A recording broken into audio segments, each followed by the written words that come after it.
在大龄剩女非常泛滥的北京，35岁以上的女生哈，如果你还抱着宁愿不嫁也不错嫁，一个人也能过得很好这种思想哈，那可能你真的就嫁不了了。为什么我这么说呢？什么叫错嫁？你们口中的错嫁无非就是遇到个不求上进的人或者是太平庸的男人，要么呢就是哪个方面都不如你的男人。但是你根本就不知道哈，现在这个市场那些不平庸的男人他们不找你了，嫌你老。你真的别不信哈，你来相亲试一试，你全明白了。那些哪方面都不如你的男人呢，他都不敢找你，好不好？反正你也嫌弃他，他找你干嘛呢？你说你还能找谁？以后这个年龄段的也别找我了，连我都伺候不了你的需求。那天有个36岁的大龄女生因为家里边30岁的表妹春节的时候结婚了，这次真的完了崩溃了，春节都不敢回家过年，觉得自己嫁不出去很自卑很丢人，更加焦虑了。嘴上呢说找个差不多的就行了，好好过日子的男人能够对她好就可以，条件方面完全可以放宽的。结果呢，我给她一介绍麻烦就来了。这个男的工作不稳定不想考虑，那个男的没眼缘也受不了，这个男的呢爱好太多了，会不会很花呀？那个男的呢房子又太小了，还没有自己的房子面积大。得，我呢就知道他会出幺蛾子的。结果人家还是不甘心最近呢去参加了我们的一个单身自驾活动。这个女生当中她的年龄是最大的，大家说尴不尴尬呀？她还反过来问我说你怎么活动上这么多的优秀男士不介绍给我呀？我都快被她气死怎么自己一点数都没有呢？我就跟她说的特别直白了，我说人家看不上你的，劝她找个离异的吧，有条件好的。她说不想当后妈的，还没到那一步吧。劝她找个年纪大10多岁以上的优质男人。她说太老了，真没意思。就这还算是降低了标准的，好家伙还说我们在制造焦虑，明明就是自己把自己在往火坑里边推，对吧？说实话他们现在生育价值几乎没有了，年老色衰了，还指望着出现个高富帅智障了要娶她。我真的是无语的很最近有个33岁的姑娘她来找我找对象嘛，那气场真是太强了，说自己的基本情况的时候简直就是滔滔不绝说自己是博士学历，在金融行业干了几年已经挣到了好几百万。那后来呢她又开始直播带货又财源滚滚。她这个人吧财运确实挺旺的，总之呢30多分钟的时间一直在强调自己如何挣的钱有多能干，有多有本事。那我呢确实也附和了她几句给人家点了好几个赞嘛。但是开始说到她的择偶要求的时候我一听又是来许愿的了。我真的都想以后在我这儿设个神龛等他们要许愿的时候呢先拜一拜。这姑娘说她的要求不算高就希望对方呢别挣的没她多，她现在1年200来万，这是她的底线了。男士在其他的方面都还好说，她顶多再看一看眼缘，也不用多帅看着顺眼的就好。其次呢情商高一点，婚后呢能把财务交给他管理。男人管理财务他觉得不放心嘛，而且自己现在年龄有点大了，生孩子呢可能也比较困难，就希望对方能够接受代孕，年龄相差大概5岁上下就行。那我听完之后我就想让他赶紧走可是没有忍住我又劝他了。我说那你觉得自己的颜值咋样他说我的颜值吧一般吧。我说就冲这一项可能那些年入200万的男人就不会考虑你了，更何况你的年龄都30多岁了，他就比你大几岁他完全可以找个25、26岁的小姑娘好不好？他找你的话那图你啥呢？他挣的也不比你少再说了，你的钱会拿给他用吗？你的房子会拿给他住吗？不会吧？你还是希望能用他的钱，对吧？能住他的房子，你的就还是你的，他的呢也是你的。所以人家图不到你的钱，那他还图你年纪大吗？还图你的颜值差吗？这个不现实所以他听完了以后非常不高兴说你是不是没有这种资源他非要看看资料那人家还真的是眼光特别的好就挑了10几个颜值能力都很好的男士。这个时候我真的是我就让他仔细看一看人家的择偶要求。这一回他真的傻眼了这些30多岁的男士啊，年薪100万啊，要求都是找27岁以下的，甚至呢是00后啊。我还给他看了一些我们97后的一些姑娘的资料，00后的占了一半。这些优质的男生在相亲市场，人家都是在被抢的，不是在等你来挑他们的。醒醒吧，行吗？到我这儿来的女生啊，她们最喜欢问的一句话就是：哎呀，老师有没有条件好一点的呀？啊，能不能介绍一个有房有车啊，工作稳定的呢？啊，那如果是在私企工作的话，有没有100万以上收入的呢？或者说他自己当老板的，那就更好了。啊，我跟你们讲吧啊，这样的女生啊，她到这儿来基本上啊就是来许愿的。当你给她几个满足她条件的资料看的时候呢，她又会说啊，挑出一堆毛病来。哎呀，这个长相不是我喜欢的，一看照片就没有感觉。行，那咱给她再找几个她觉得长相也在线的，并且呢也满足她有房有车这种条件的。哎呀，你看这个收入啊才20多万，有点低的，那以后的生活会不会压力特别大呀？啊，咱们再来看看吧。哎呀，你看这个做生意的啊，收入倒是不少，但是呢，你看他的学历也不太行啊，还没有我的学历高呢，那以后我们肯定聊不到一起的。好吧，那咱们就再给他找一找学历也满足他条件的，最后呢，终于找到了有房有车、学历高、长相好，甚至收入都很在线的男人啊。那这个时候啊，他又会给你来一个神反转。哎呀，你说这个条件这么好的男人啊，他能看得上我吗？他会不会特别挑啊？还有啊，他条件这么好，怎么还单着呢？哎，还会来相亲，他会不会有点毛病啊？这个人会不会是个托儿？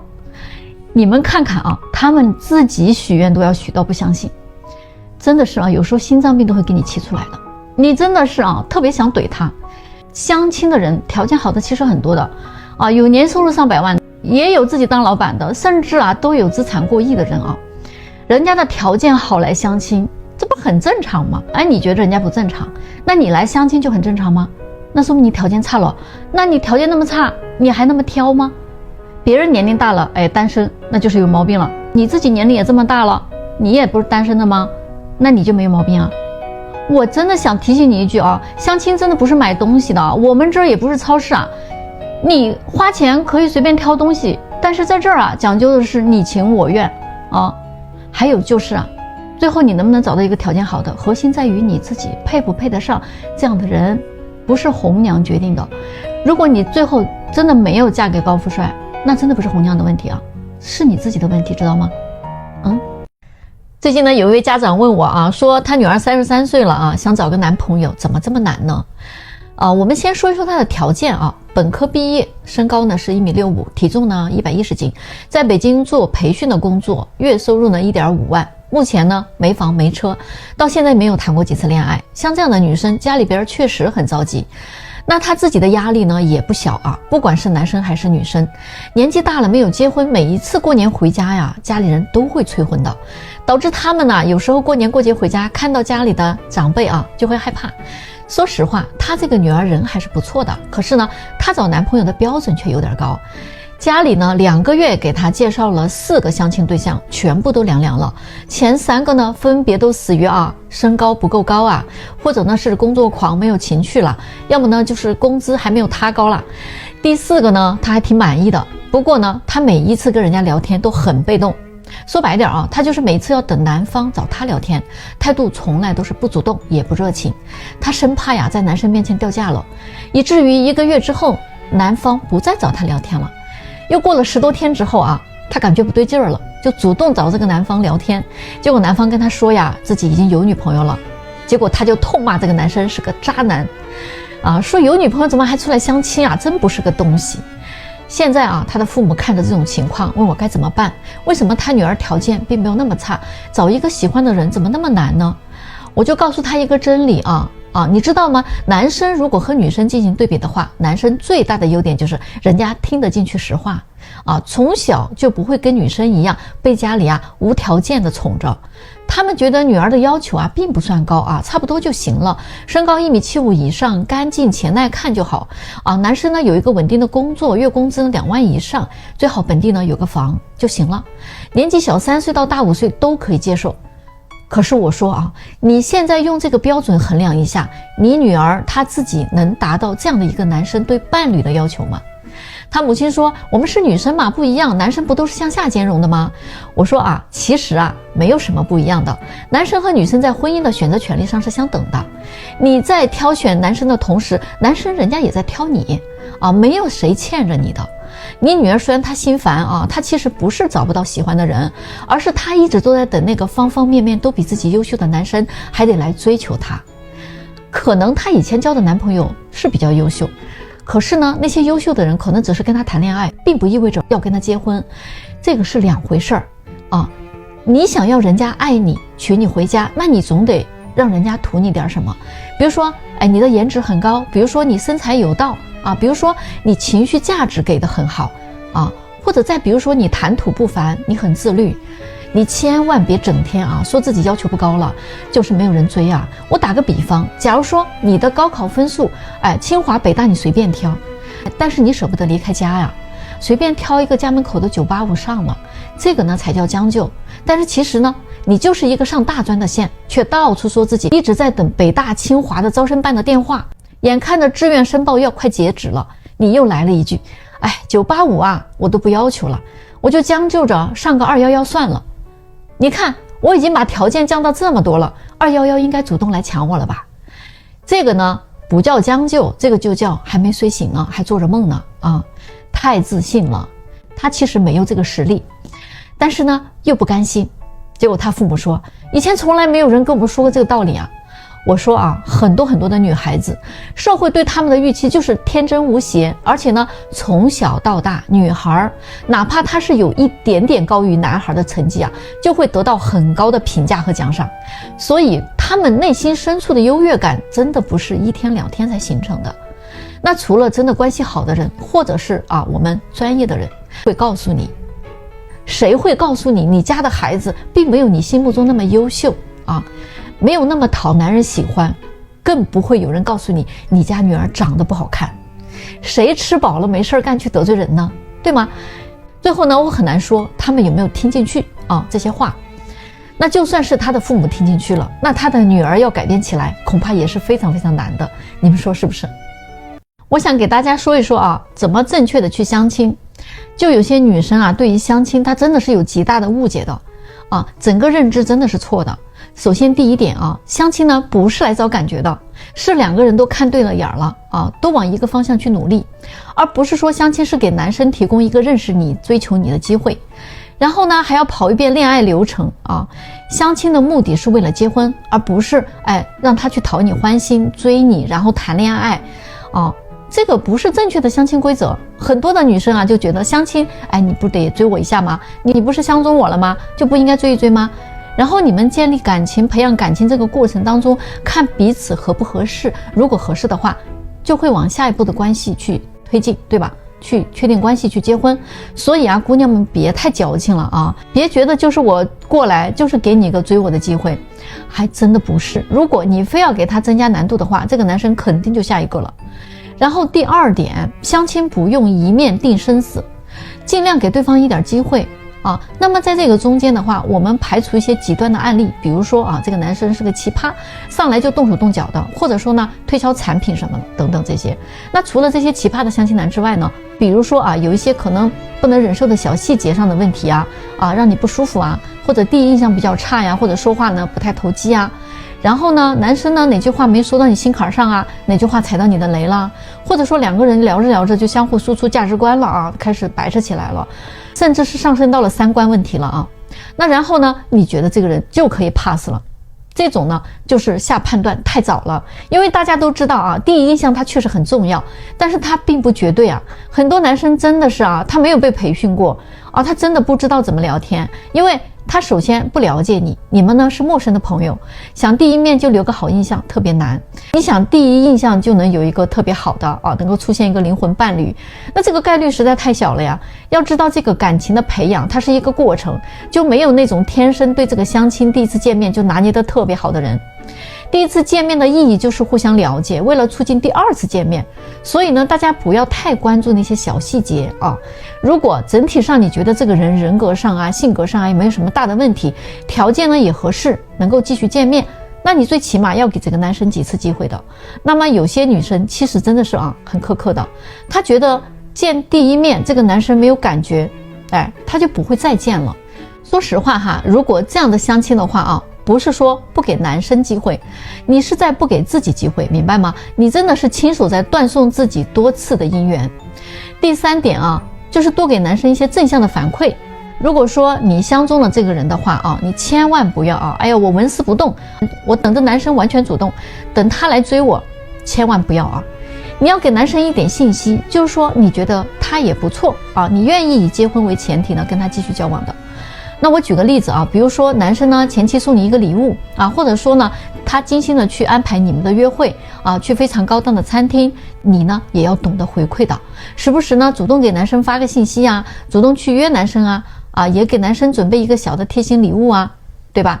那完了呢，你再给男生一点信心嘛啊，那我想说的啊，就是这样一个道理，就是来到相亲市场的男生，如果你看上了他的条件，那么这个男生他对于追女生啊沟通方面他肯定是欠缺的，不然他这种条件他早就结婚了，对不对？所以你要知道，相亲当中这种条件好的男生啊，他其实要求是特别高的，就是因为他不懂女生啊，就是他不知道怎么跟女生聊天啊，就条件也不错的女生也有流入到相亲市场的啊，他们可能也是因为啊社交圈太小呀，啊真的不太懂怎么跟男生相处啊。有一个女生就这样啊，她完全活在自己的世界里啊，跟男生相处整个就是在靠幻想啊，靠电视剧里的情节啊，靠那些毒鸡汤的支撑，这个太吓人了啊！没有男生说话能说到你的心坎里啊，他做事能做到你的心坎里的，他也不是你肚子里的虫啊，有那么了解你吗？啊，那这种类型的小公主啊，真的啊，你要提升一下情感方面的认知。对于相亲有任何问题的，比如说相亲怎么穿、怎么聊、怎么选约会的地方、怎么推进关系，我可以来教大家啊，如何高效的去相亲，而不是无效的去相亲，太浪费时间了。按照你们那个相亲方式啊，你就相100个都找不到老公，明白吗？你为什么会被短择呢？有些姑娘啊，整天哭天抢地的，非要嫁个有钱人，然后呢，我们也给她介绍了，她也相处了，结果最后她还是被人家短择了。然后呢，还会跑过来问我们啊，怎么判断一个男人对自己是长择还是短择呢？这个事儿其实啊，完全看你自己，这是没有办法一开始啊就判断得出来的。今天咱先不聊长择，就看看你们啊都是怎么被人家短择了的。最近已经好几起啊分手事件啊，跟你们说一说啊，都是因为你们短视引起的。为啥我说你们短视呢？就是你还没有嫁进去，你就开始盘算了啊，你连头都没有开好，怎么嫁得进去呢？这是不是个大笑话？我讲几个案例你就明白了啊。前不久有一位 A 小姐，因为跟男士说结婚的时候要求买一辆几千万的车，结果把人家给吓到了啊，就难以置信嘛，她这样的一个年收入几十万的小姐姐，怎么会有这么远大的理想呢？人家当然沉默了，直接就把他 pass 了。还有一个 B 小姐啊，也是毁在了谈婚论嫁的时候，要求男生家里必须在北京买一套学区房啊，写他的名字。你真的是把人家当傻子了啊！这位公子毫不犹豫就放弃了。C 小姐呢就更惨了，见了好多个公司的老板或者是富二代啊，她每一次啊见完第2次出去吃饭啊就没有下文了。于是我就很好奇啊，我就问每一个跟他出去吃个饭的男士啊，无一例外都是因为第2次出去吃饭呀 ，C 小姐就会暗示男士给自己买东西，不是名牌的包包就是名牌的服装，一定是吃了饭要逛商场的，结果没有一个有下文的。你们说这能怪谁呢？ D 小姐呢更有意思啊，跟男生已经快到谈婚论嫁的地步了，可惜了还是栽到了钱上。她不但要求婚后要换一个几千万的大房子，而且呢要求男生呢在婚后呢资产要由她来掌管，还不想自己生孩子啊，最好是代孕，就还没结婚呢，你天天就在盘算着怎么花钱。这位男士说，我再有钱也不想被别人当提款机啊，如果我自愿给你花的那是我乐意的，但是你开口要的那个性质就不一样，时间长了的话，你跟那些捞女的性质有什么两样呢？关键的是你对我也没有多好，我也并没有感受到你能有多爱我，我更感受不到你未来能成为一个优良的妻子。你除了会花钱之外，还给我提供了什么价值呢？所以这里啊有一个重点要画一下啊，你符不符合人家有钱人对未来妻子的要求，而不是你有多会花钱。这一点难道是他会娶你的必要条件吗？我看啊恰恰相反吧。你在如何成为一个有钱人的妻子这个方面，除了那张漂亮的脸以外，哪方面你还下过功夫呢？我估计啊，你们根本没想过。所以这样的人啊，你的认知啊，你就嫁不了有钱的人，因为他们既然有钱，也说明了人家的智商是在线的，能找个你这样的吗？所以你只会被短择嘛，是不是？这个道理你自己想一想呢。35岁的女人来相亲啊，她说啊，感觉我们给她推荐的男人条件都不太行。我就凭她这一句话，我闭着眼睛我都知道你怎么会单到这个岁数的。说男人的条件不行啊，你得先看看自己的岁数行不行，好吗？我真的啊说，那20多岁的年轻姑娘啊，人家挑挑拣拣，那是人家有那个资格挑。即便是小姑娘，她没房没车，条件一般，人家也有大把的男生可以选择。可是你都到这个岁数了，你真的不会觉得，哎，你自己都单着呢，那些跟你年龄相匹配的男人也全单着的吧？啊，你这就是天真了嘛。本来你的选择面就已经很小了，你还得找那个条件很好的男的。你就说那些你看得上的男人，有一个看上你的吗？你自己心里真的一点数都没有吗？啊，你都这么被拒绝了，你还在这儿嘚瑟呢？自己要想一想啊，咱复盘啊，这几年还有条件很好的男人在追求你吗？要是有，你就不会来我这儿找了，对不对？啊，那些跟你相亲之后还假装装怂的男的，那人家是在给你留面子。要知道啊，你这么来说的话，啊，他没上去直接怼你就不错了。听你说这个话呀，啊，好像是这些男人都得排着大队啊，让上赶着让你去挑，结果你还大手一挥，都不入你的眼。哦，我这全都不满意。哦，你认为自己条件不错，那敢问是啥条件不错呀？难道是你的年龄条件不错吗？你自己出去问问啊，一个35岁的男生，他要是找个26、7的姑娘，他还得付出的多一些呢。你的条件这么好，你咋还没找到呢？啊，你条件好，男的条件不行，你就看不上。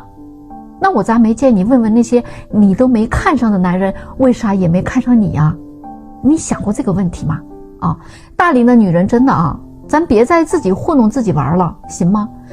别问我今天怎么这么说话啊，我不是打压谁鄙视谁，我真的是拿事实说话，你能理解吗？